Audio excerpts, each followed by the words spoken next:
applied to produce acceleration 6 meter per second square in opposite direction.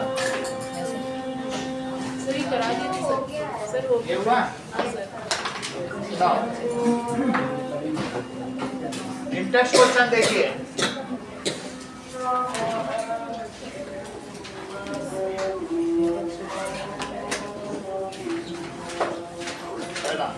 Bus starting from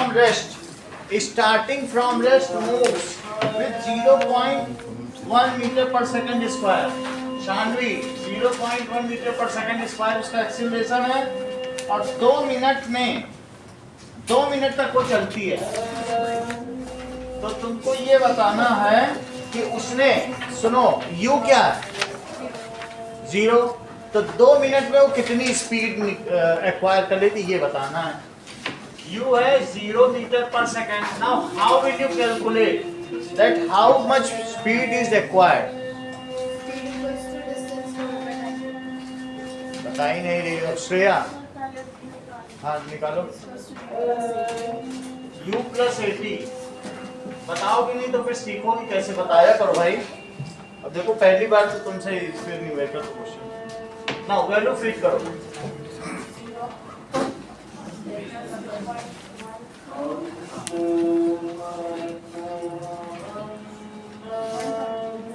हाँ सही.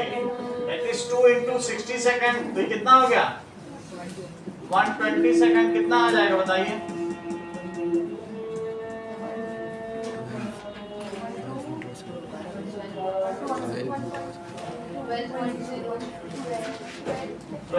Metre पर second. क्योंकि 120 और 8 digit पहले डेसिमल तो 12 हुआ ना. 120 में एक डिजिट पहले डेसिमल लगाओगी तो 12 नहीं आ जाएगा. अगला बताओ शानवी, आगे क्या पूछा जा रहा है. डिस्टेंस ट्रेवल्ड के लिए फार्मूला बताइए, वैल्यू पुट करिए.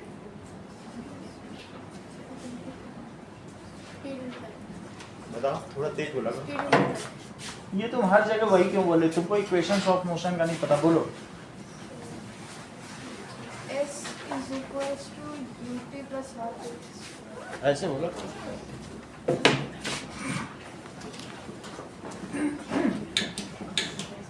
हाँ मान्या वैल्यू प्लेस करो. Sir, 0 meter per second into 2 minutes. Sir, 120 seconds plus half into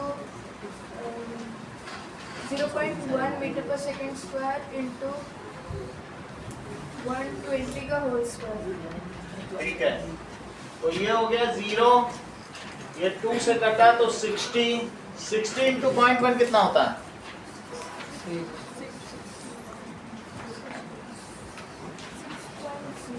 तो 6 हुआ. 6 into 120 तो कितना आ गया 720 मीटर. तो कितनी डिस्टेंस चली. द बस या the car has acquired velocity of 10 metre पर सेकंड. और तब तक ये इतना चल चुकी है और उसकी स्पीड इंक्रीज हो चुकी है. Okay. Second question. A train is traveling at a speed of 90 kilometre पर आवर. तो ट्रेन चल रही है कि स्पीड है उसकी. नाउ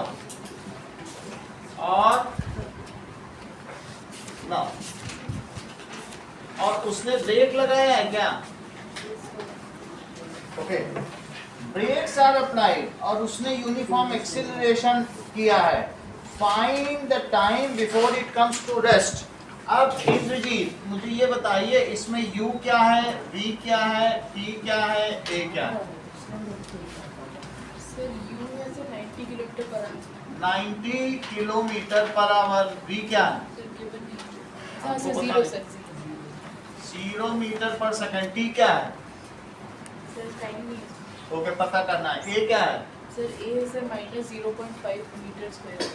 -0.5 मीटर पर सेकंड स्क्वायर. u को बदलो मीटर पर सेकंड में. कैसे बदलोगे. सर 90 किलोमीटर पर आवर इनटू 5/18. जब 5/18 लिखोगे तो किलोमीटर पर आवर नहीं बोलोगे. फिर तब तुम बोलोगे मीटर पर सेकंड. इसके मल्टीप्लाई करते ही यूनिट बदल गई. ठीक. 18 से इसको किया 5 आया. दैट इज 25 मीटर पर सेकंड आ गया. ओके इतनी बात हो गई है. अब देखिए इसमें पूछा गया find how far the train will travel before it comes to rest. इतनी चीजें दी हैं, पूछा गया कितना चलेगी, ब्रेक लगा दिया है, कितना चलेगी कि रेस्ट पे आ जाए। बताओ क्या फार्मूला लगाओगे? सिंगल फार्मूला लगाना है। सर एस निकालना, S is equal to UT plus half AT square। Mayank So 2AS is equal to B square. सही है। चलो अब इस पे वैल्यू भी रखो, 2AS is equals to V square minus U square, value लगी है। So 2 into minus 0.5 meters. It is equals to 0 square minus 25 square. 25 square। So what it comes as 2 में 0.5 को मल्टीप्लाई करिए मैम।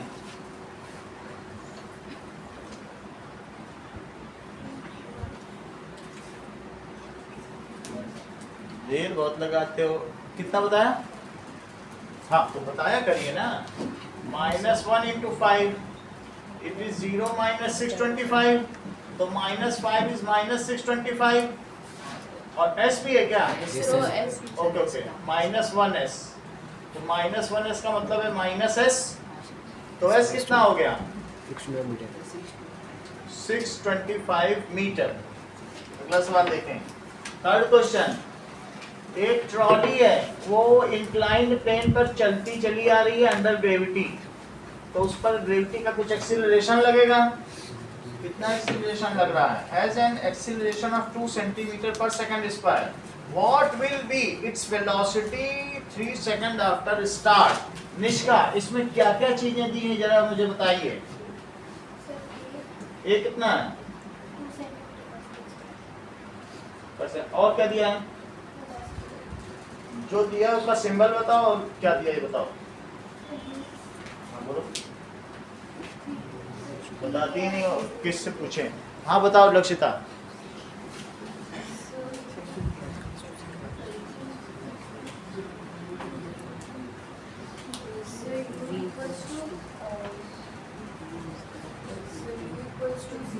हाँ क्योंकि आफ्टर स्टार्ट बोल रहा है ना, स्टार्ट के 3 सेकंड बाद इसकी क्या वेलोसिटी होगी, तो स्टार्ट का क्या मतलब होता है? u is equal to 0 metre पर सेकंड। और बोलो, और क्या दिया है? t is equal to 3 second. क्या पूछा गया है, कैसे निकालोगे, दोनों चीज बताओ। v पूछा गया है तो कैसे निकालोगे? ठंडक ज्यादा लगे तो भी बता देंगे। लगे ज्यादा क्या लगेगी तो बता देंगे। हाँ बोलो, v पूछा गया ना तो कैसे निकालेंगे? v फर्स्ट इक्वेशन से निकाल लें। v is equal to u plus at, value कैसे है? इसको कन्वर्ट करो पहले। यह है 2 सेंटीमीटर अपॉन सेकंड स्क्वायर। इसको सही कन्वर्ट करो, कैसे करोगे? 1 सेंटीमीटर में कितने मीटर? सही है, तो 2 इंटू 0.01 मीटर, ये तो हो सकता है 1 सेंटीमीटर में, क्योंकि 1 मीटर में कितने सेंटीमीटर? 100 सेंटीमीटर। तो 1 सेंटीमीटर में कितने मीटर? ये 0.01 मीटर। तो मैंने 1 सेंटीमीटर में मीटर बदल लिया ना, क्योंकि ये सेंटीमीटर मैंने मीटर बदल लिया। चलो अब वैल्यू मुझे प्लेस करवाइए, कितना आ गया? 0 plus 0.02 into 3. Okay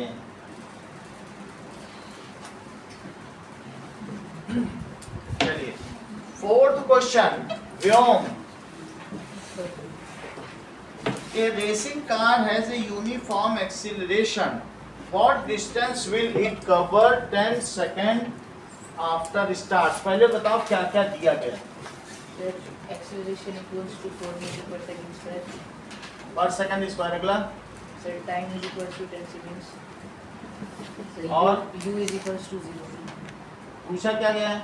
The distance, बताइए कैसे निकाल। sir, s is equals to ut plus half at square। ut plus half 80 square, 0 into 10, half into 4 into 10 into 10, ये 2 आ गया, तो 0 plus 200, so it is 200 metre. Aditya, fifth question, a stone is thrown in vertically upward direction with a velocity this. If acceleration of stone is 10 meter per second in downward direction, stone ऊपर फेंका गया है, लेकिन ऊपर फेंका जाते समय धरती इस पे फोर्स लगा रही है, तो वो नीचे की ओर एक्सीलरेशन लगा रही है. What will be the height attained by stone? ये कितनी ऊंचाई तक जाएगा और कितने समय में जाएगा? पहले बताओ दिया क्या क्या गया है, फिर ये बताओ कैसे कैसे पता लगाओगे क्या पूछा. Acceleration is equals to -10 metre पर सेकंड स्क्वायर. -10 मीटर पर सेकंड स्क्वायर. देखो सानवी, जब नीचे की ओर वो चीज ऊपर जा रही है और अपोजिट में एक्सीलरेशन हो तो नेगेटिव लिखा जाए. तो एक्सीलरेशन इज -10 मीटर. आगे बताइए. u is equals to 5 metre पर second. u is equals to 5 metre पर second. v is equals to 0 metre पर सेकंड. यानी जब अंतिम बिंदु पर पहुंचेगा तो वहां पर इसकी कोई स्पीड होगी. इधर ध्यान दीजिए, जैसे वहां पहुंचा, अब तो उसे लौटना है, तो लौटते समय तो वहां पर मोमेंटली जीरो हो जाएगा कि नहीं, तो फाइनल स्पीड उसकी क्या होगी, जीरो हो जाएगी. तो v हो जाएगा 0 मीटर पर सेकंड. एक बार मैं थोड़ा सा आपसे तीनों इक्वेशन पूछूं, तब मैं कुछ समझाऊं तो मुझे पता भी चले कि समझ में आ रहा है. बताओ तीनों इक्वेशन.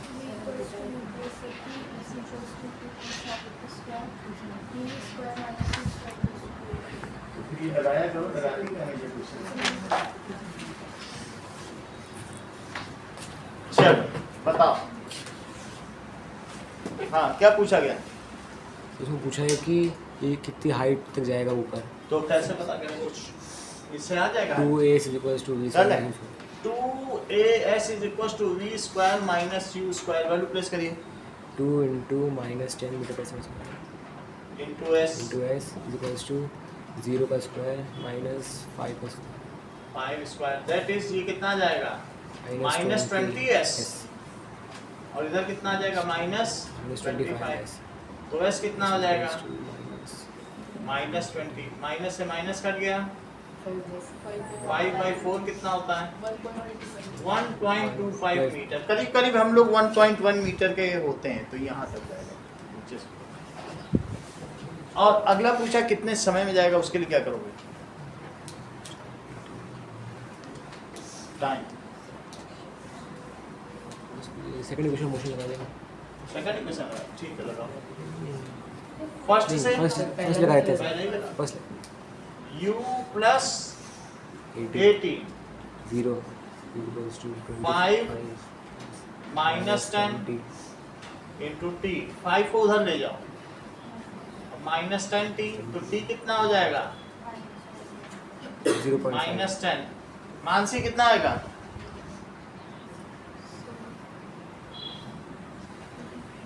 So hard. हर चीज तो आज तक पहुंचते ही हार्ड हो जाती है. कुछ जादूगिरी है. 1/2 को 2 बता रहे हैं, ठीक है. That is 0.5 second.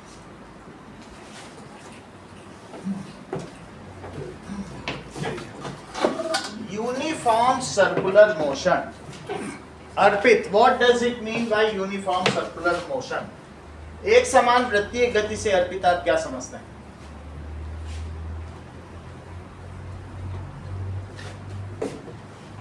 Mayank, what is uniform circular motion? Sir, if an object moves in a circular path with uniform acceleration. Acceleration तो यूनिफॉर्म होगा नहीं. डायरेक्शन बदल जाती है तो एक्सीलरेशन यूनिफॉर्म रह ही नहीं जाता, उसे सीधा चलना होगा.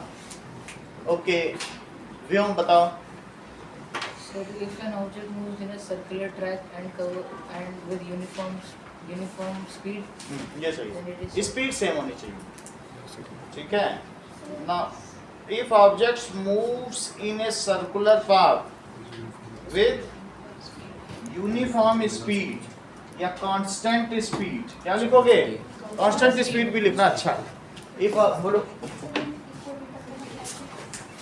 लिख सकती हो, अदरवाइज चलन में तो ये डिफिनेशन दोनों है. मतलब इक्वल डिस्टेंस लिखना, ये नहीं लिख देना equal speed in equal interval होता है. Equal distance in equal interval, तब स्पीड मान जाए. तो इफ ये देखो, अगर ऑब्जेक्ट एक सर्कुलर पाथ पे चले और बिल्कुल एक ही स्पीड से चलता रहे, तो उसे कैसा मोशन कहेंगे, यूनिफॉर्म सर्कुलर मोशन। जस्मिता, ऐसा कोई एग्जांपल आपके माइंड में है जो यूनिफॉर्म सर्कुलर मोशन हो? क्या क्या एक ही स्पीड से चलता है कि धीमा तेज होता है? अर्थ का कहो, अर्थ अराउंड सन या moon around earth. So if object, sir earth का ऑर्बिट तो एलिप्स होता है। सभी का वैसे, फिर ऐसे करने से तो कुछ भी नहीं आ पाएगा ना। Electron around nucleus. If object, ठीक है, moves in A circular path with constant speed, then such motion is called uniform circular motion। इसे यूनिफॉर्म सर्कुलर मोशन कहेंगे। ओके, नोट करो मैम, उसका मत देखो व्योम का, वो तेज है, कंफर्टेबली 70% ले आता है। ठीक है, अब देखिए, दिस इज सन, अगर ये अर्थ है तो यहां पर क्या होगा, ये मूव कर रही है, लेकिन इस पर क्या होगा, एक, क्या आपको ये बात मालूम है कि इधर की ओर सन इसे खींचेगा और ये ग्रेविटेशनल फोर्स होगा। कोई चीज ऐसे जा रही हो अर्थ, लेकिन उसको कोई इधर खींचे तो क्या इधर मुड़ जाएगी? फिर यहाँ आ गई, मुड़ तो जाएगी ना, ऐसे जाना चाहती थी, इसको इधर खींचा गया तो इधर आ गई, फिर यहाँ आई तो फिर इधर तब भी खींचा, जाना ऐसा चाहती थी। ऐसा इनर्शिया की वजह से है, that is inertia of direction. कोई भी चीज मुड़ना क्यों चाहेगी? इनर्शिया प्रिंसिपल कहता है कि जब तक कोई फोर्स ना लगाया जाए तो कोई चीज सीधी रेखा में जा रही है तो जाती रहेगी, उसी स्पीड से जाती रहेगी, रुकी है तो रुकी रहेगी। यह है कि नहीं? इनर्शिया ऑफ डायरेक्शन तो यही कहता है ना। लेकिन अगर फोर्स लगाओगे तो तुम डायरेक्शन भी बदल सकते हो। फोर्स अगर परपेंडिकुलर तो डायरेक्शन बदल जाए। देन सच मोशन, तो इस प्रकार की गति को क्या कहेंगे? Such motion is called uniform circular motion. So in uniform circular motion the force is always perpendicular. Sentence complete करो Nishka. Force is always perpendicular to, sentence complete करो, ऑफ मोशन। तो यूनिफॉर्म सर्कुलर मोशन में जो force होता है वो कैसा होता है? इट इज ऑलवेज, देखो परपेंडिकुलर है कि नहीं? And Manya this force is कैसा होगा? Centre seeking. और इसका नाम क्या होगा मान्या?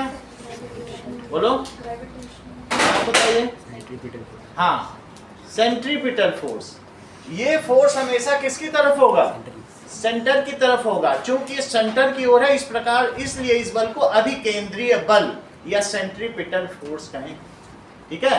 इफ ऑन एनी ऑब्जेक्ट, फिर से देखिए, मान लो एक इलेक्ट्रॉन है, अब वो चलना चाहता है किसी न्यूक्लियस के चारों तरफ, तो क्या ये न्यूक्लियस हमेशा इसको अपनी ही ओर खींचेगा? So if on any object, moving object, a force is act always towards the centre, then that object will move in a circular path without changing its speed। क्यों? क्योंकि इधर जाने पर अगर इधर फोर्स लगे तो वो उसकी स्पीड नहीं बदल पाएगा। इधर से लगाओगे तब तो स्पीड बदलेगा, और परपेंडिकुलर लगाओगे तो डायरेक्शन बदलेगा। बात समझ में आई? तो फिर से समझें, यहाँ पर भी एक यूनिफॉर्म सर्कुलर मोशन है। तो अब हम देखेंगे सेंट्रीपिटल फोर्स क्या होता है। Centripetal force. Now, Palak, what does it mean by centripetal force? During uniform circular motion, the force is always in the center.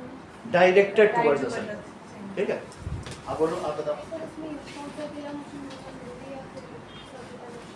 Uniform, if force is not directed towards center, then that motion will not be any more uniform circular motion. अगर force center की ओर नहीं रहा तो वो motion भी uniform motion नहीं होगी। ये दोनों एक दूसरे के पार्ट एंड पार्सल हैं, ये होने से ही ये होगा।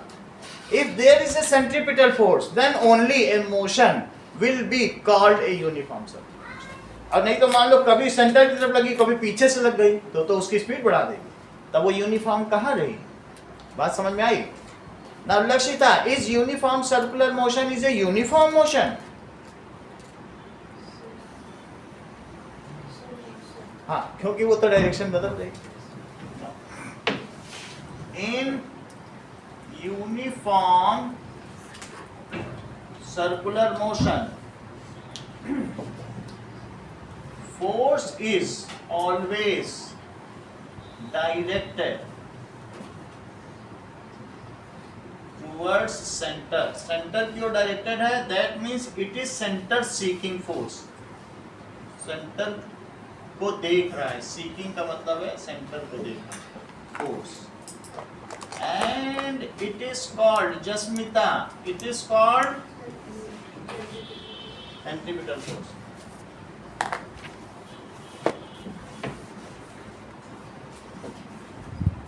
Now, force क्या होता है? फोर्स जो होता है वो हमेशा ma होता है, जहां इसका मास m है और इस पर एक एक्सीलरेशन है। So what do you mean by centripetal acceleration? जब फोर्स कहीं लग रहा है तो अगर फोर्स कुछ और नहीं है, इसका मास अगर 2 kg है और इस पर एक्सीलरेशन कुछ 2 मीटर पर सेकंड स्क्वायर, तो उन दोनों को मल्टीप्लाई कर दो, फोर्स हो जाएगा। तो जब मैं सेंट्रीपिटल फोर्स कह रहा हूं तो फोर्स अगर मैं एक्सीलरेशन पूछूं तो क्या तुम F/m नहीं कह दोगे? भाई F = ma, तो बोलो A क्या हुआ? बताओ, A का फार्मूला बताओ।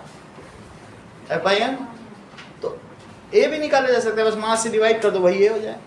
किसी पर 10 न्यूटन का फोर्स लग रहा है और वो 1 किलो की है, 1 से डिवाइड करो, 10 का एक्सीलरेशन, ठीक है? So you define what is centripetal acceleration. Acceleration acting on an object when it is revolving, when it is under uniform circular motion, circular या ये motion. कह सकते हैं in a circular path if acceleration is centre seeking then it is a centripetal acceleration, ठीक है? एक वृत्तीय पथ पर किसी पदार्थ पर यदि केंद्र की ओर त्वरण लग रहा हो तो उसे अभिकेंद्रीय त्वरण कहा जाएगा। That is in a circular path the acceleration which is always centre seeking. कैसा है? Centre seeking, then that acceleration is called centripetal acceleration. इस सेंटेंस को रिपीट करो आयुषी।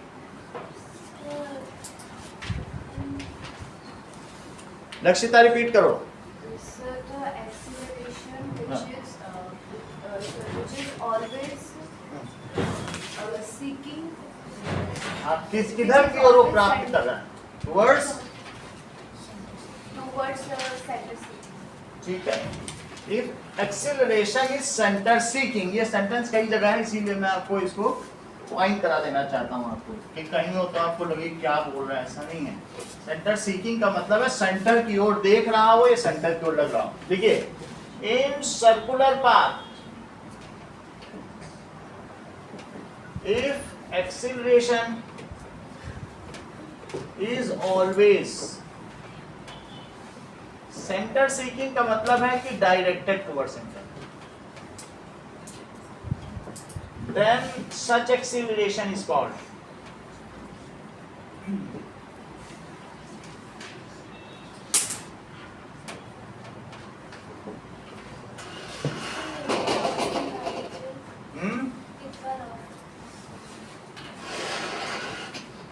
ये देखो, मान लीजिए ये सेंटर है और ये 2 kg की चीज है, इसमें 2 kg की चीज पर 2 मीटर पर सेकंड स्क्वायर का एक्सीलरेशन इधर लग रहा है, हर बार इधर इधर आ रही, तो मैं आपसे कहूँ एक्सीलरेशन इतना, तो फोर्स निकालो। तो फोर्स निकालना आपके लिए कोई ज़्यादा बड़ी बात नहीं होगी, ma कर देना, ये तो मास है ना, ma कर दो, दैट इज 4 न्यूटन। कुछ करने की जरूरत नहीं है, अब फोर्स में मास से डिवाइड कर दो जैसे भी कराया था, तो एक्सीलरेशन हो जाएगा। दोनों एक ही डेफिनेशन है।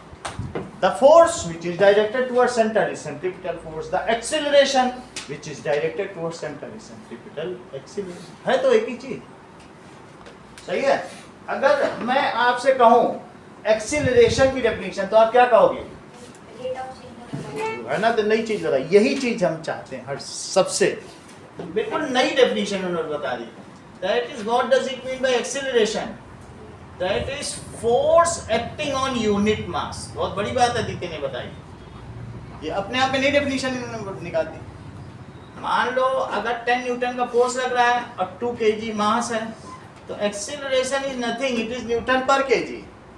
Force acting on unit mass, अगर 4 न्यूटन है और मैं कहूँ बताओ 1 kg पे कितना फोर्स लगेगा, तो 2 लगेगा, वही तो एक्सीलरेशन। सही है। चलो, जब कोई चीज सर्कुलर पाथ में मूव करती है मयंक, तो क्या उसकी डायरेक्शन कितनी बार बदलती होगी? 1 बार, 2 बार या कई बार, या बिल्कुल भी नहीं? बोलो। यही इस फिगर में दिखाया गया है। देखो रेक्टेंगल में कितनी बार बदली, अगर 4 बार, हेक्सागन में कितनी बार बदली, 6 टाइम्स, ऑक्टागन में 8 टाइम्स, तो सर्कुलर पाथ में इनफाइनाइट टाइम्स, क्योंकि उसमें तो कई बार चलेगा ना। अब देखिए, now that is force and laws of motion.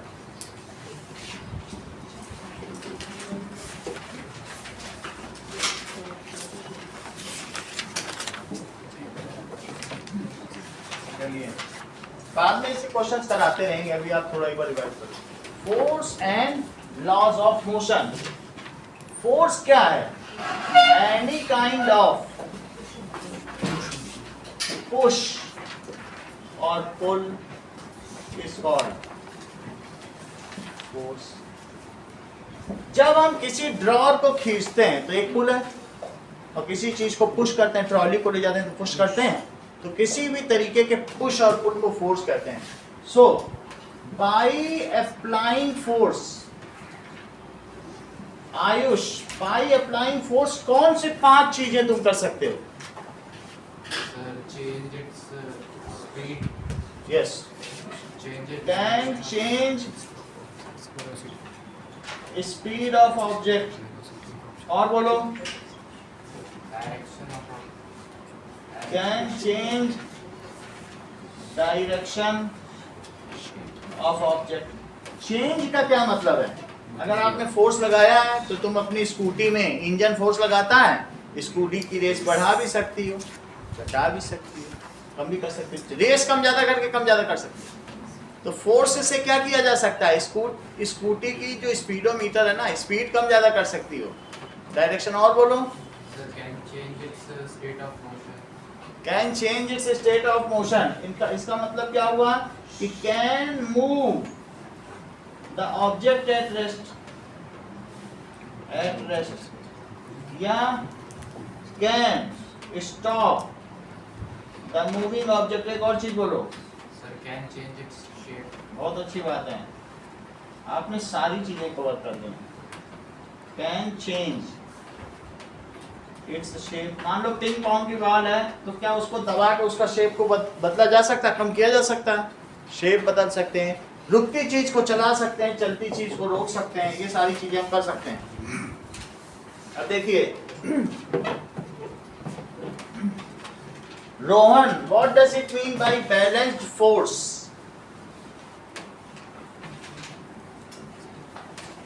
Balanced force से आप क्या समझते हैं? संतुलित बल से आप क्या समझते हैं? बताइए Mayank.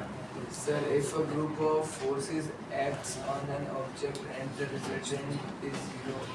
Yes, if a group of forces acting on object and net force, उसका जो net force है वो क्या होगा?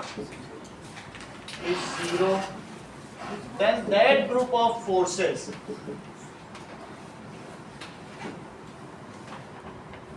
are called balanced force। जैसे दो तरफ से फोर्स लग रहा हो, इधर से भी 2 न्यूटन और इधर से भी 2 न्यूटन, तो ये एक दूसरे को नलिफाई कर देंगे, फिर कहीं नहीं जाएगी। तो ये दोनों जो F1 फोर्स लग रहे हैं और F2, इन दोनों का जो नेट सम होगा वो क्या होगा? F1 plus F2। राइट वाले को +2 ले लो और लेफ्ट वाले को क्या ले लो, तो 0 न्यूटन हो गया। तो इसलिए F1 and F2 are they constitute a balance force. इसलिए क्या करते हैं बताइए, बैलेंस फोर्स बना रहे हैं। अर्थात what does it mean by non balance force? अच्छा अनबैलेंस फोर्स, ठीक है, अनबैलेंस फोर्स बताओ। If a group of forces acting on an object and net force is not zero, then ठीक है, if a group of forces acting on an object and net force is not zero, then those group of force, एक तरफ से तुम्हारे पापा इस table को खिसकाएं जो कि 10 न्यूटन का फोर्स लगा रहा हो, एक तरफ से तुम खिसकाओ जो कि 5 न्यूटन का लगा रहे हो, तो बताओ क्या ये बैलेंस फोर्स होगा कि अनबैलेंस होगा? तो जो हैवियर फोर्स है, जो ज्यादा है, ग्रेटर अमाउंट पर, उसके ही डायरेक्शन में ये चीज चली जाएगी। सो इसलिए यहाँ पर अगर मैं आपसे एफ नेट की बात करूं तो क्या होगा? F1 प्लस F2, इसे मैं F1 मानता हूं, इसे F2, तो अर्थित वैल्यू प्लेस करो। plus 10 plus bracket में -5. तो ये +5 आ जाएगा, इसका मतलब है कि ये 5 न्यूटन का राइट साइड में फोर्स लगा है। प्लस का क्या मतलब है? 5 न्यूटन का किधर लगा है? राइट साइड में लगा है। Towards right लिख सकते हैं. हाँ लिख सकते हो, तो +5 का मतलब है 5 न्यूटन टुवर्ड्स राइट, ऐसे। तो पिछले एग्जाम में ये लिखा था, मार्क्स काट दिया सर. देखो अगर वो दे रहा है, उसमें आपने अपनी तरफ से इमेज बनाई थी कि वो बनाया है उसमें? पेपर में पेपर में था? और लिखा था towards the force हाँ? in the direction of force, ये लिखा था. राइट लिखा. अलग अलग टीचर हैं, सब अलग अलग हैं। जो बोर्ड के टीचर हैं हम उनका आपको बता रहे हैं, स्कूल के टीचर का तो 10th में भी गड़बड़ करते हैं। तो कोई दिक्कत नहीं है, आप ऐसे करो, टीचर्स का कुछ वो नहीं है।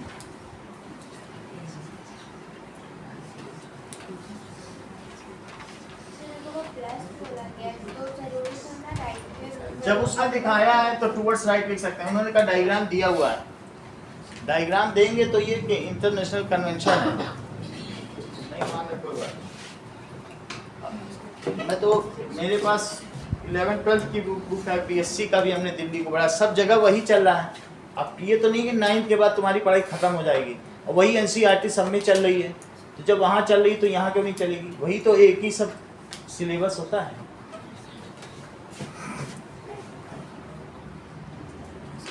आगे देखिए, नेक्स्ट इज फ्रिक्शन। फ्रिक्शन क्या होता है? दैट इज, नाउ जैसे दो डिफरेंट सरफेस होती हैं तो क्या होता है, अगर एक सरफेस दूसरे सरफेस पर रखी होती है तो उनके बीच में इंटरलॉकिंग हो जाती है।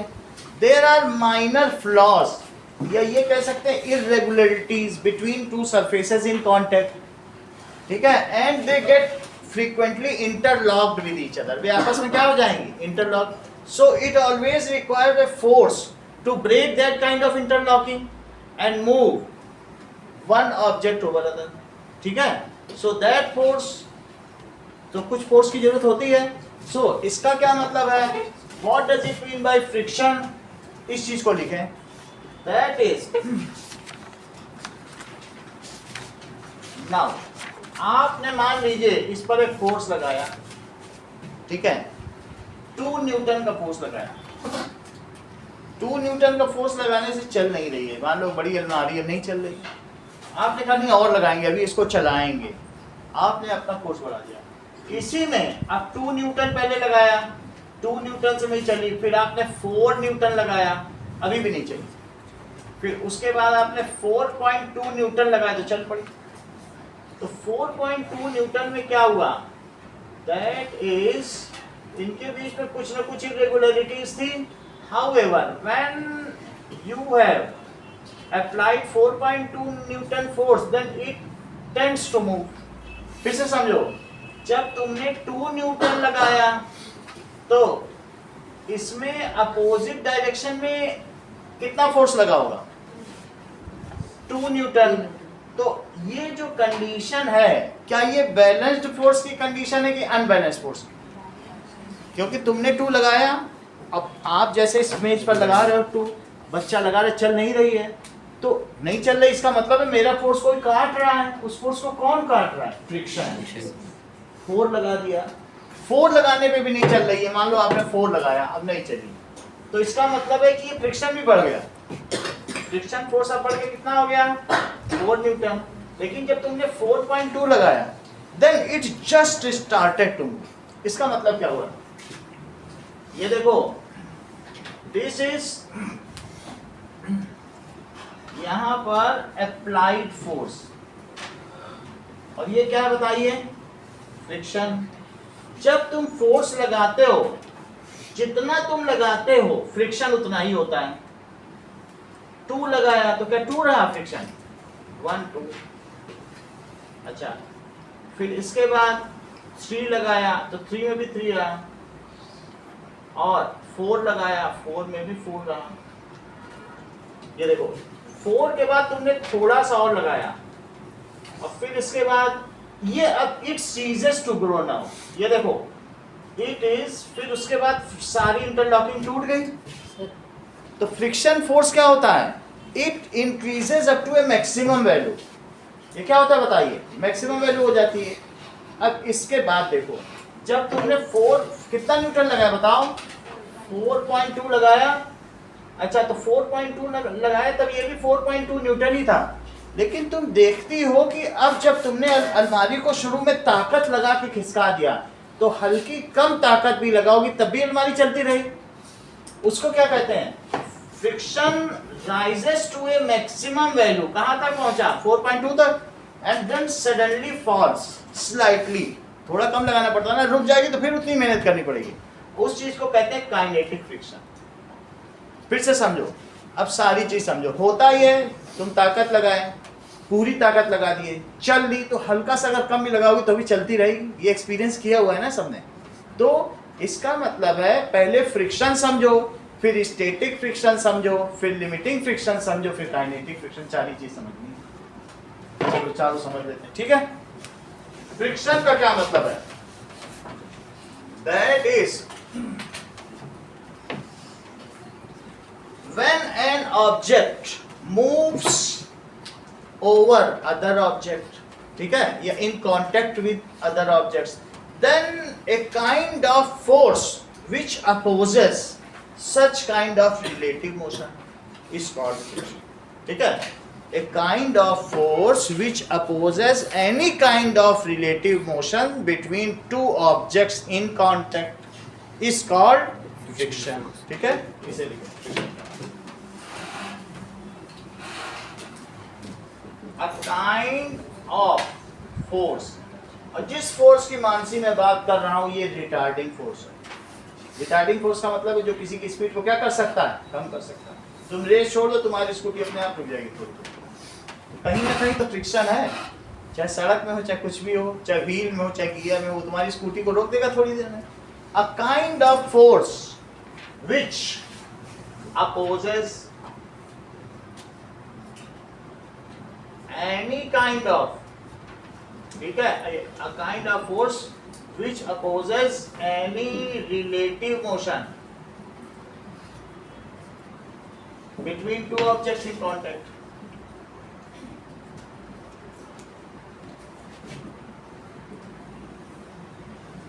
is called friction। इसे फ्रिक्शन कहते हैं। It is a kind of retarding force, और इस वजह से हमेशा निगेटिव होता है। It is kind of retarding force, इसे रिटार्डिंग फोर्स कहिए, which slows down a moving object, which slows down a moving object. Now, beyond impending motion क्या होता है? सर इम्पेंडिंग मोशन तब होता है जब हम फोर्स तो लगाते हैं लेकिन ऑब्जेक्ट मूव नहीं करता। बिल्कुल सही। If force is applied, but object does not move due to friction, तो the motion which would have taken place if there would not be any friction, एक ऐसा मोशन जो फोर्स लगाने के बाद हो जाता अगर वहां पर घर्षण न होता, फ्रिक्शन ना होता। अब motion which would have taken place, तो पेंडिंग ही तो हुआ, हो ही नहीं पाया। ठीक है, तो क्या लिखें? A motion which would have taken place,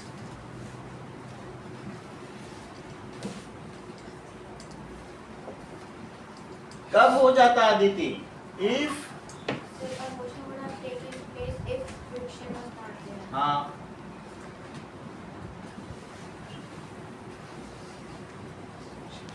is called impending motion, या फिर जैसा व्योम ने बताया वो लिखो।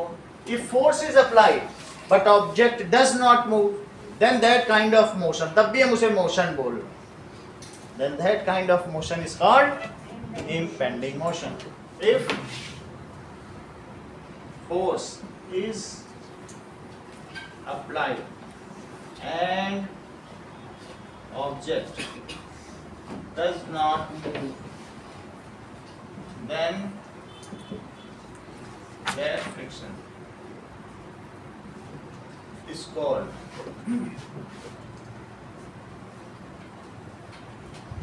impending motion. ध्यान दीजिए पलट, if object is at rest and you apply force and increase your force, then friction is also equally increases up to a certain maximum limit. यदि तुम किसी चीज पे फोर्स लगा रही हो तो क्या होगा बताइए? फोर्स लगाओ तो फ्रिक्शन भी बढ़ेगा, और कभी ऐसा होगा ज्यादा फोर्स लगाओ तो फिर उसके नीचे की इंटरलॉकिंग टूट जाएगी और फिर वो चलने लगेगा। ठीक है, तो बताइए that is called static friction. Static friction का क्या मतलब है? When two objects are in contact and force is applied, then whatever is the value of friction between them, it is called static friction. आप force लगाएं और लगाएं और लगाएं, जा ही नहीं रहा है, तो क्या स्टैटिक फ्रिक्शन भी बढ़ नहीं रहा है? When object does not move, ठीक है, you apply force and object does not move, at that time whatever is the value of friction, वो पूरी वैल्यू क्या कहलाएगी? Static friction. वो जीरो से शुरू हुई तो मैंने हल्के से लगाया तो वो भी हल्का ही था, एक लगाया वो भी एक आया, दो लगाया, तीन लगाया, चार, 4.2 तक उसने तुम्हारी बराबरी की, फिर हार गया, सारी इंटरलॉकिंग टूट गई।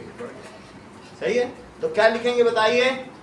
When object is at rest, at that time whatever is the value of friction is called static. So इसको ऐसे नहीं बोल सकते the value of friction in during impending motion. यही लिख दो, ये ज्यादा अच्छा है।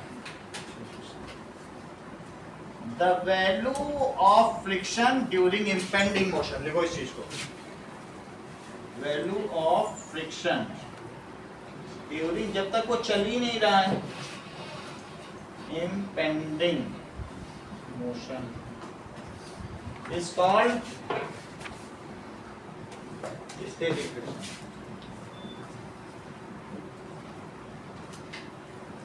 ठीक है, it varies from 0 to a value of limiting friction. ये कैसा है?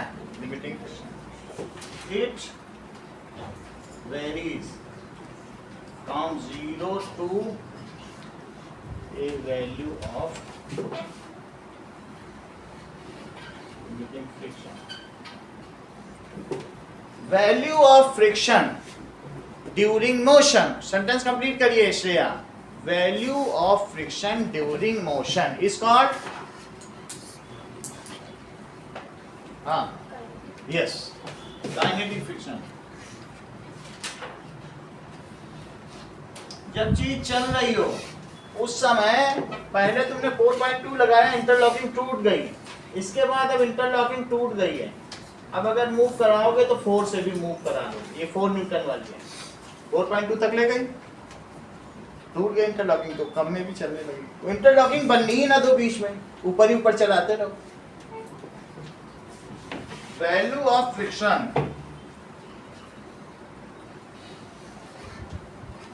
During motion is called kinetic friction. Sentence complete करिए Aditya. Value of kinetic friction is less than static friction. ये सही है नहीं, स्टैटिक तो सभी है लेकिन ये किससे लेसर है? लिमिटिंग। ये वैल्यू कौन सी है? That is limiting friction. वैसे इसे एफ एस कहते हैं और इसे क्या कहते हैं? एफ के। लेकिन इसे क्या कहते हैं? F S max. Limiting friction का क्या नाम है? एफ एस, क्योंकि ये मैक्सिमम वैल्यू है ना। सही है। सर इसमें एस का क्या मतलब है? Static friction. एक बार रोहन बताओ, value of kinetic friction is less then. जैसे ये देखने के लिए कि तुम कुछ भी समझ पा रहे हो कि नहीं, बस इतना मैं और कुछ बोलो। चलो हाँ बोलो, क्योंकि कई दिनों बाद आए ना तो इतना कहाँ समझ पाएंगे।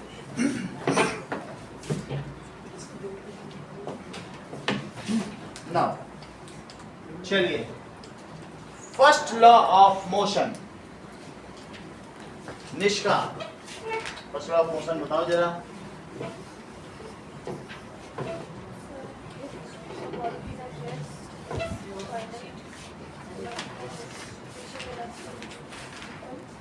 ठीक ठीक बताओ, सही बताना है, ऐसे कुछ भी नहीं बताना। लॉस तो आएंगे ही पेपर में। Lakshita, first law of motion बताइए।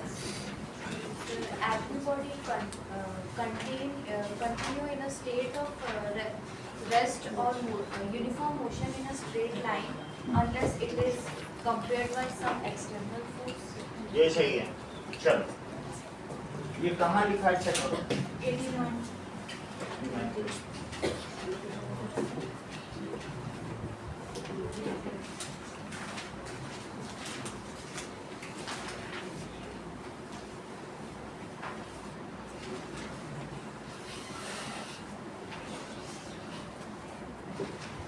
ओके,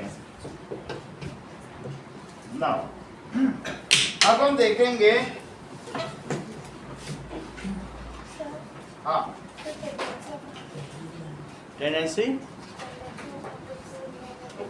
किसकी टेंडेंसी? वो भी अभी हम लोग देखेंगे।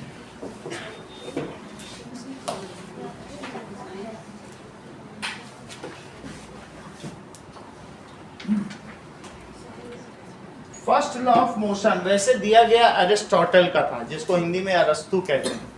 अच्छा, उन्होंने क्या कहा कि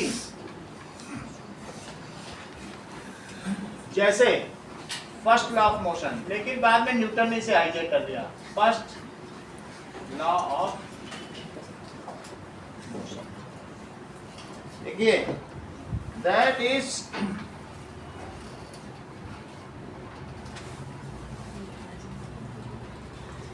इन्होंने बताया, राजा के सामने बताया, ऐसे किसी के सामने नहीं। किसने? एरिस्टोटल। महान दार्शनिक भी थे, बहुत सारी चीजें थी, फिलोसफर्स थे, दार्शनिक थे, साइंटिस्ट थे, वर्सेटाइल थे, बहुमुखी प्रतिभा के थे। इन्होंने राजा से बताया कि कोई चीज, ठीक है, अगर उस पर फोर्स ना लगाया जाए तो चलती हुई चीज चलती रहेगी। चलती हुई चीज अगर उस पर कोई फोर्स ना लगाया जाए, देख लो, अगर तुम कोई भी ऐसे ब्लॉक ही है, ठीक है, तो क्या इस पे कोई भी फोर्स ना लगाओ, फ्रिक्शन भी होता है, फ्रिक्शन भी ना लगाओ, बिल्कुल स्मूथ हो और इसको छोड़ दो तो क्या चलती नहीं रहेगी? फ्रिक्शन ही तो रोकता है। तो राजा को फ्रिक्शन एक्शन के बारे में पता ही नहीं था, उसने एक पत्थर लुढ़का दिया और बोला देखो फोर्स नहीं लगा रहे हैं, चलने दो। वो नहीं चल पाया, बोले इनका सर काट दो। बोले क्षमा करिए महाराज, गलती हो गई। अच्छा, इनका प्रैक्टिकल क्या था? ये जान बचा के आए वहां से राजा के दरबार से, प्रैक्टिकल बुक में दिए। अरस्तु ने क्या किया, ये देखो, एक प्लैंक लिया और दूसरा भी प्लैंक लिया, बिल्कुल इसमें पाउडर लगा दिया, ऐसा कुछ भी स्टोन पाउडर, इतना फाइन पाउडर करके, फिर यहाँ से बॉल छोड़ी, तो जो बॉल छोड़ी तो क्या हुआ बताओ, ये इस प्लैंक से इस प्लैंक पर आ गई, उतनी ही हाइट पे गई। अच्छा, फिर इन्होंने क्या किया, एक ऐसा प्लैंक लिया जो थोड़ा लेस स्लैंट हाइट पे, इस पर भेजा तो इस इंक्लिनेशन में भी ये उसी हाइट तक गया, जो इसकी हाइट थी ना वहीं तक गया। यहां से छोड़ा जाता था तो यहां जाता था। अच्छा, फिर इन्होंने और बड़ा किया तो क्या देखा, ये देखो लो, ये गलत बोलते हैं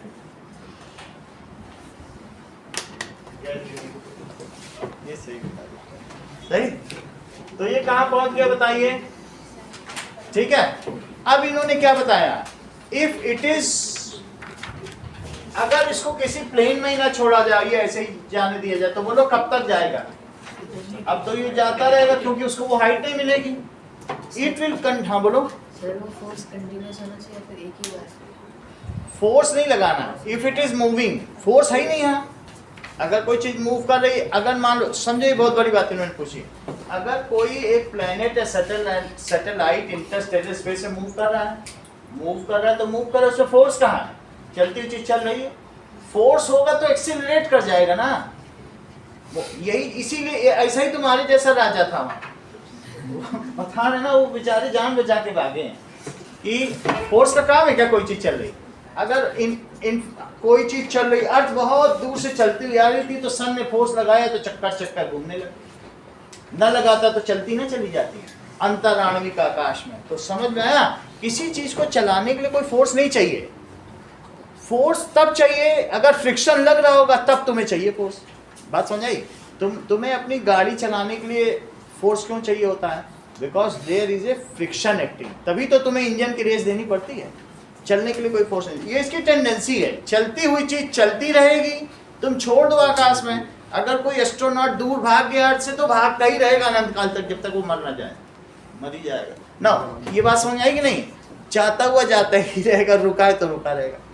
फोर्स लगा के, अभी उसने क्या बताया, इसने फोर्स लगा के चीज को रोका जा सकता है, स्पीड बदली जा सकती है, रुकी चीज को चलाई जा सकती है, और चल ही रही है एक स्पीड में तो कहाँ फोर्स है, छू भी दोगे तो एक्सीलरेट हो जाएगा। बात समझ आई कि नहीं? तो यहाँ फोर्स का कोई कॉन्सेप्ट अभी तक नहीं आया है। तो क्या बात समझ में आई आपको कि देखो इन्होंने क्या स्टेटमेंट दिया और न्यूटन ने कैसे अमेंड किया। If no force is applied, no external, external का मतलब ना फ्रिक्शन लगे और ना हम करना, बिल्कुल जीरो कर दो कैरम बोर्ड पे, गोटी पे फ्रिक्शन, तो टक्कर खाती रहेगी, सुबह शाम खाते रहो, वो टक्कर ही खा रही है, कहीं से कुछ हो ही ना।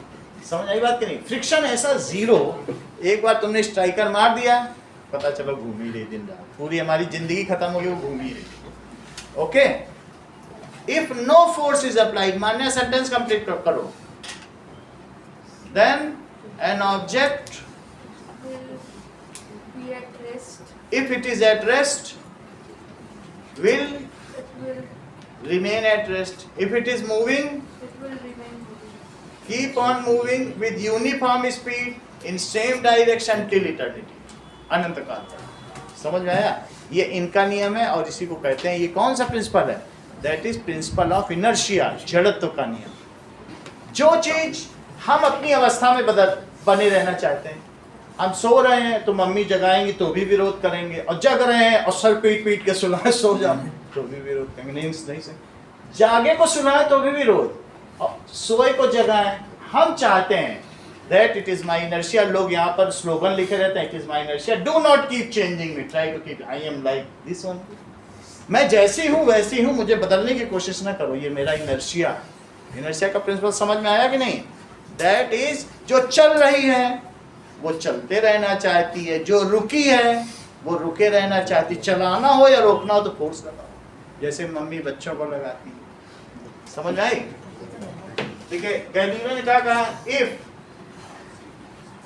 An object is at rest, इसे क्या कहते हैं, प्रिंसिपल ऑफ इनर्शिया, जड़त्व का सिद्धांत। इफ एन ऑब्जेक्ट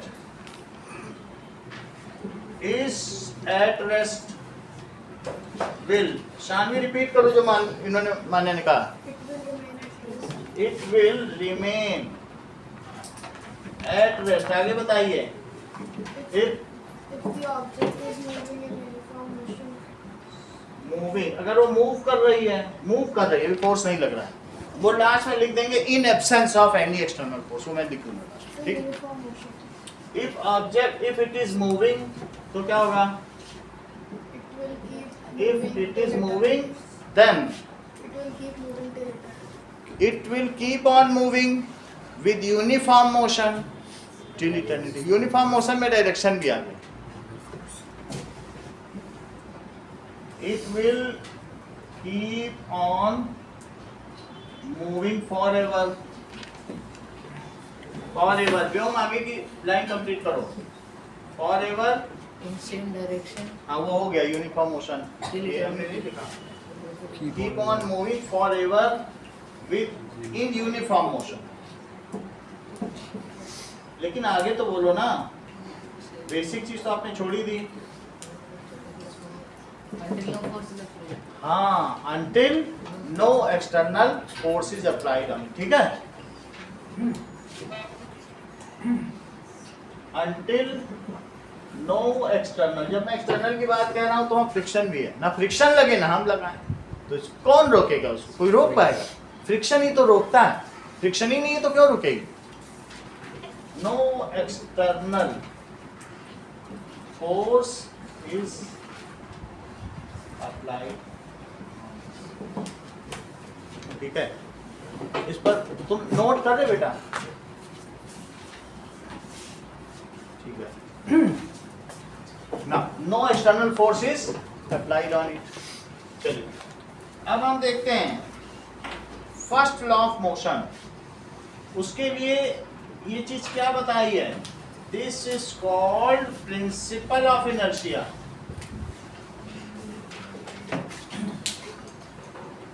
ठीक है? Inertia that is tendency of an object to maintain या to remain in its present state. जो अभी स्टेट है उसी में बना रहना चाहती. Is called inertia.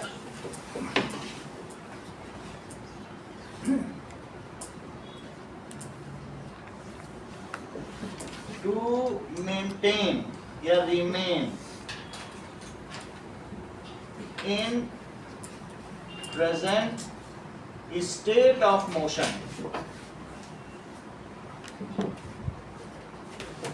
until unless force is external force.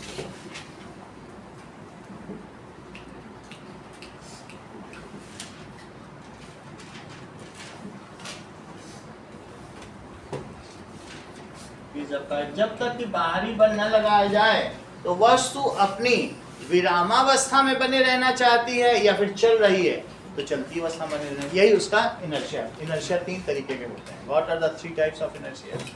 That is पहला क्या है? Inertia of rest. दो और बताओ मान्या. So inertia of motion. और सी बताइए. Inertia in direction. डायरेक्शन. ये तीन चीज हो गई. अब पहली चीज देखिए. Inertia of rest. Tendency to remain at rest if it is at rest. Rest पर है तो रेस्ट पे बनी रहना चाहिए. इसको क्या कहते हैं? That is tendency to remain at rest if it is at rest. Tendency to remain in motion. If it is in motion, तो उसे क्या कहेंगे? Inertia of motion. Tendency to remain in motion if it is in motion. Sir, हाँ बोलो. sir, वहाँ पे apple लिखा है. क्या? Slide में लगा apple. लो इतना.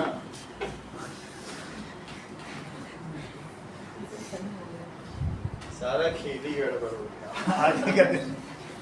Now inertia of direction बताओ. Move in same direction. ठीक है? If it is moving, tendency to move in same direction.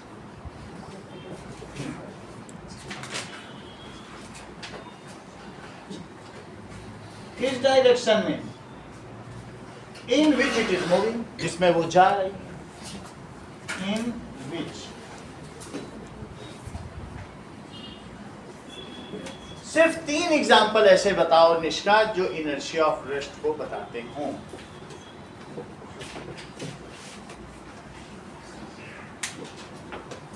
चलो बार्गेनिंग कर लेते हैं, 2 बताओ, मोल भाव कर लें, ये करेक्ट, एक और बता।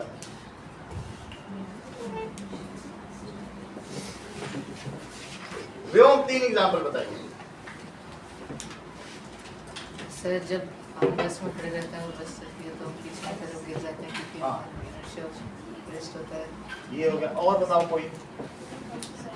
सर रेस्ट नहीं होता। हाँ, रेस्ट कर, 3।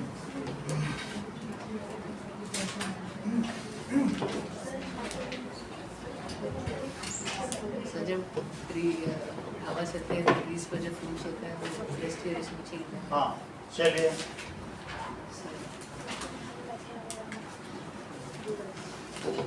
इनर्शिया ऑफ रेस्ट का एग्जांपल देखो। क्वेश्चन पूछा गया है, if card kept over glass and if 5 rupee coin is placed on it, इसके ऊपर कितना रुपये रख दो, 5 rupee coin is placed on it. If card is flicked, then card flies away, but 5 rupee coin falls inside glass. If card is flicked, then card तो उड़ जाएगा, flies away, but 5 rupee coin falls inside glass. ऐसा क्यों होगा? ये बात तो आप लोगों ने देखी होगी, कोई कार्ड से करते हैं तो पता चल जाएगा। ये देखो,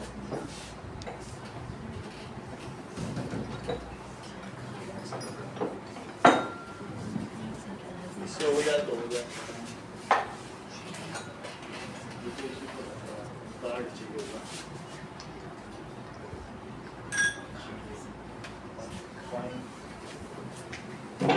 5 का सिक्का है किसी के पास की निकालने है?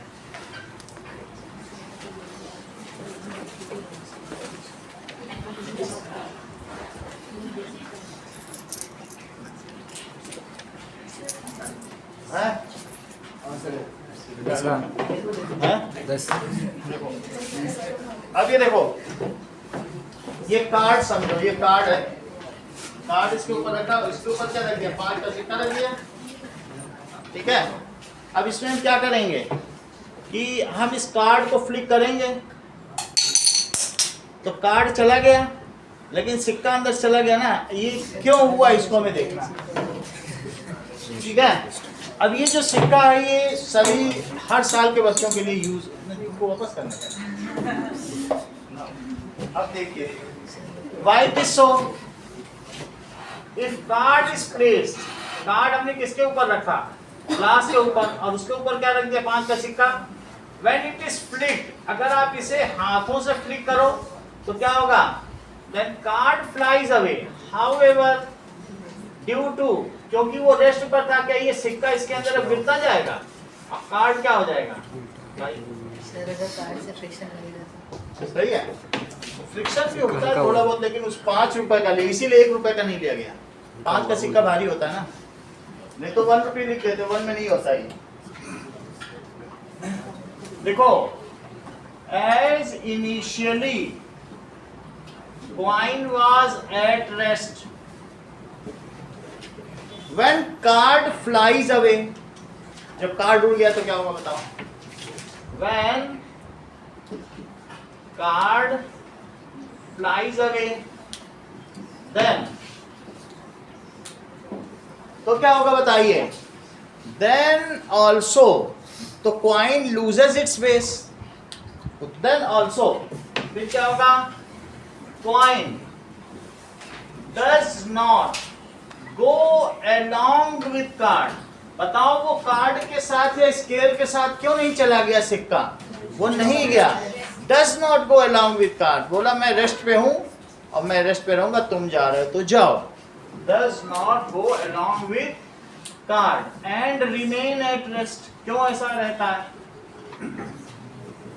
ड्यू टू किसकी वजह से शानवी बताओ? Inertia of rest. वो रेस्ट पर था इसलिए रेस्ट पर रहा। Inertia of rest and as soon as it loses its base it fall inside glass under gravity. As soon as it loses its base, it falls inside glass under. When a dusty mat is beaten with stick, तुमने कभी देखा है अपने mat में ऐसे मारो डंडा तो सारी धूल वहीं गिर जाएगी? सही है कि नहीं? When a dusty mat is beaten with stick, तो जो मैट है वो तो पीछे खिसक गई, लेकिन इसमें शुरू में जो डस्ट पार्टिकल इसके बीच में यहाँ ट्रैप थे, तो वो भारी भारी रेत के कण हैं, क्या वो वहीं पे नहीं रह जाएंगे? कहेंगे मैट से कि तुम जाती हो तो जाओ, हम तो नहीं जाएंगे। और फिर under gravity they start falling down. सही कि नहीं? Then mat moves from its position, अपनी पोजीशन से चले जाएंगे। नाउ अभिषेक सेंटेंस कंप्लीट करो। But the dust particles remain at their. Heavier जरूर बोला करो, यहाँ भी हैवियर लिखना, बट हैवियर 5 रूपी पॉइंट। उससे पता चलता है कि मास बढ़ने से इनर्शिया बढ़ता है। तो बट हैवियर डस्ट पार्टिकल्स।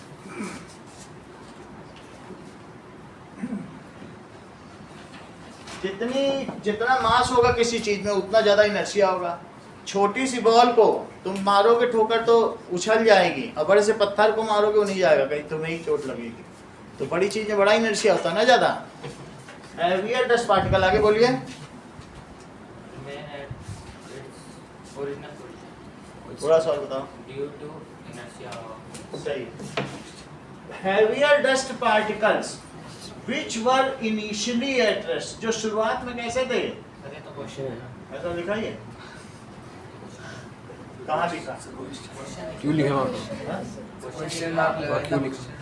लो तो क्या which were एक ही साथ दिखा दे रहे हैं। which were initially at rest remain at rest।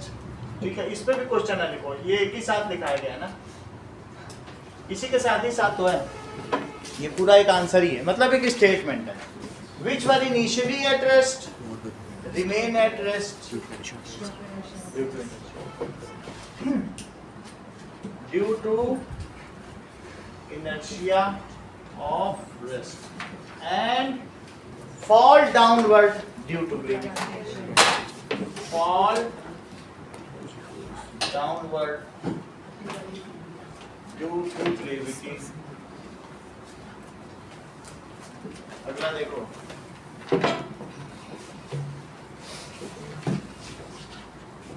When fruit laden trees are vigorously shaken, जब फलों से लदा हुआ पेड़ जोर से हिलाया जाता है तो क्या होगा? Now these fruits, इनमें इन ब्रांचेस में क्या लगे हुए? फ्रूट्स हैं। अगर आप इसे हिलाएंगे then branches move but the heavier fruits, ठीक, ये क्या करेंगे? Do not move from its place. और ब्रांचेस को हिलाते रहो, और फ्रूट कहेगा हम तो नहीं हिलते, तुम हिल रहे हो तो हिलते रहो। तो क्या होगा? दैट इट डिस्कनेक्ट या break from branches and ultimately when they lose their support fall down under gravity.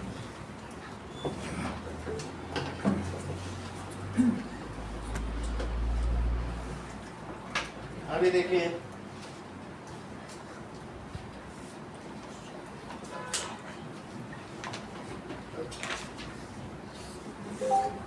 inertia of rest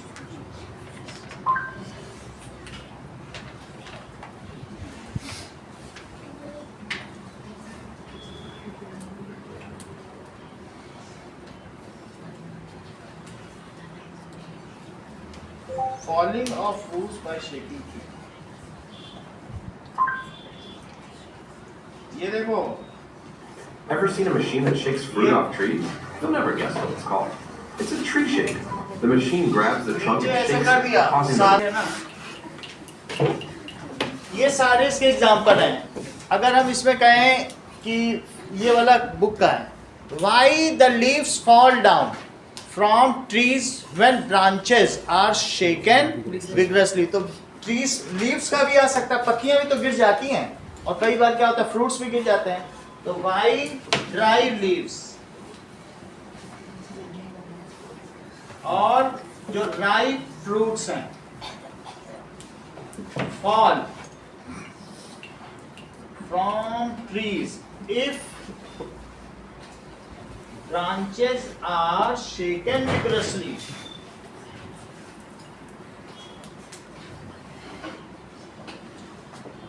Y हटा देते हैं तो इसका आंसर भी बन जाएगा ना।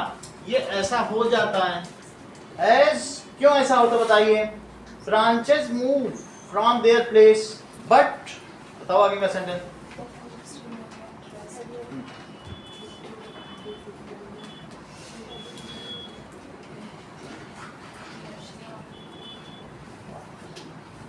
Fruit remains at rest due to,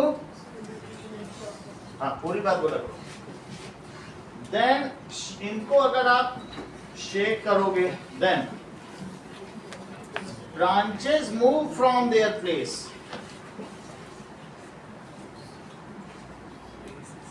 but fruits which were at rest, जो विरामावस्था में थे, remain at rest due to inertia of rest. ऐसा होता है। and disconnected and get broken from branches.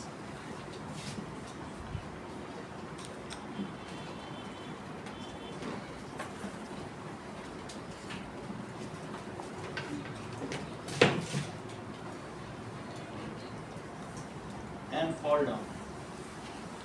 Mayank, अगर मान लो तुम बस में बैठे हो और बस अचानक चल दे, तो तुम आगे क्यों गिर जाते हो? क्योंकि तुम आगे गिरते ही नहीं।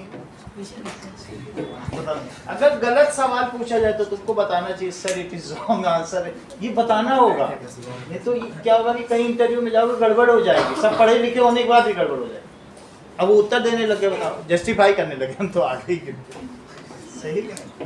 सो दैट इज, तुम खुद ही सोचो, ये है और ये यहाँ पर रखा हुआ, और ये अगर बस चले तो क्या होगा? हम कहाँ गिरे, पीछे की आगे? देखो बस आगे चली, तुम पीछे गिरे कि आगे? बताओ। So if we are in bus and bus suddenly moves, तो उसकी सभी चीजें जो भी होंगी वो सारे पेन कहाँ गिरेंगे? पीछे गिरेंगे। तो ऐसा क्यों होगा? When we are in bus and bus suddenly moves,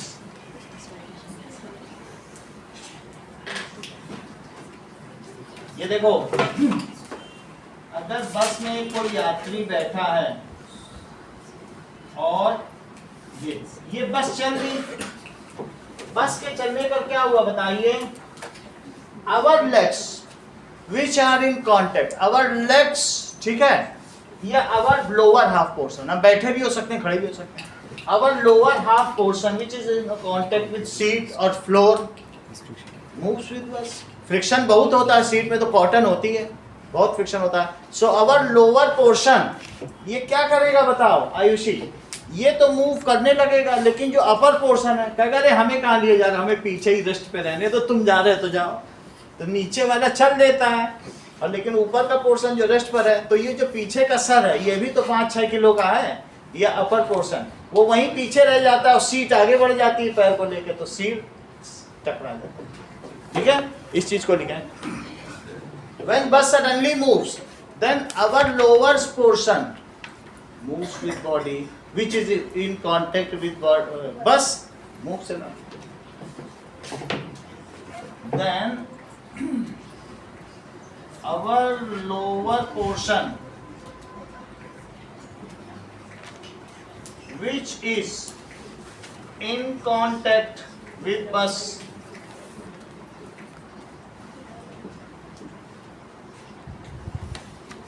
moves along with it. अभिषेक आगे का सेंटेंस बोलो. But our upper body, हाँ. which was initially at rest, will remain at rest due to inertia of rest यही है. And and will fall. करो पीछे ही रह जाती, कहते हम तो यहीं रहेंगे, बस से कहते तुम आगे निकल जाओ, लेकिन पीछे तुम कहाँ रहोगे? सीट तुम्हारे पीछे आ रही, टकरा जाओगे. ठीक है. But our upper portion, which was initially at rest,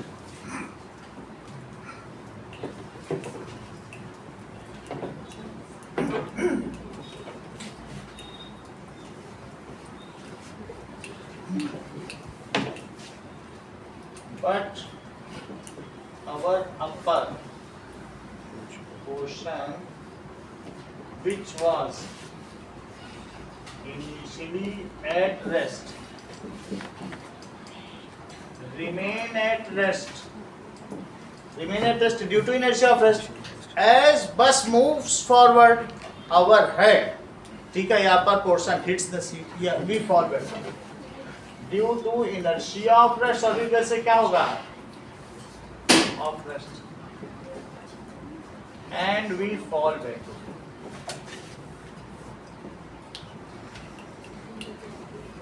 ठीक है, इसके आगे inertia of motion कल देखेंगे.